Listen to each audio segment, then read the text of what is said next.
3 match টি-20 সিরিজের তৃতীয় ম্যাচে আয়ারল্যান্ডকে হারিয়ে 2-1 ব্যবধানে সিরিজ জিতল বাংলাদেশ। ম্যাচে আয়ারল্যান্ডকে 8 উইকেটে হারিয়েছে বাংলাদেশ। ম্যাচে প্রথমে টসে জিতে ব্যাট করতে নেমে শুরু থেকেই মেরে খেলতে থাকে আয়ারল্যান্ডের ব্যাটাররা। প্রথম 5 ওভারে ভালো ব্যাটিং করলেও এরপর বাংলাদেশের বোলারদের তোপের মুখে পড়ে একের পর এক উইকেট হারিয়ে ম্যাচ থেকে ছিটকে যেতে থাকে আয়ারল্যান্ড। আর শেষ পর্যন্ত 19.5 ওভারে 117 রানে অল আউট হয়ে যায় আয়ারল্যান্ড। দলের হয়ে সর্বোচ্চ 38 রান করেন পল স্টার্লিং। এছাড়া ডকরেল 19 রান ও টিম টেক্টর 17 রান করেন। বাংলাদেশের বোলারদের মধ্যে মুস্তাফিজুর রহমান ও রিশাদ হোসেন 3টি করে উইকেট পান। শরীফুল ইসলাম 2টি উইকেট পান ও 1টি করে উইকেট পান শেখ মেহেদী হাসান ও সাইফুদ্দিন। মাত্র 118 রানের টার্গেটে ব্যাট করতে নেমে শুরু থেকেই মেরে খেলতে থাকেন বাংলাদেশের দুই ওপেনার তানজিদ তামিম ও সাইফ হাসান।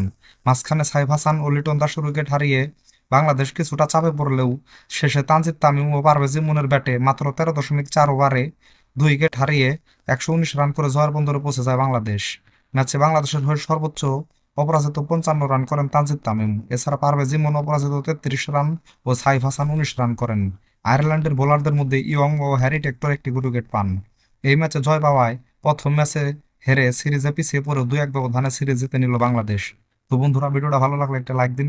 সাথে ক্রিকেট ও ফুটবলের নতুন নতুন আপডেট পেতে এখনই আমার চ্যানেলটাকে সাবস্ক্রাইব করে দিন। সকলকেই ধন্যবাদ।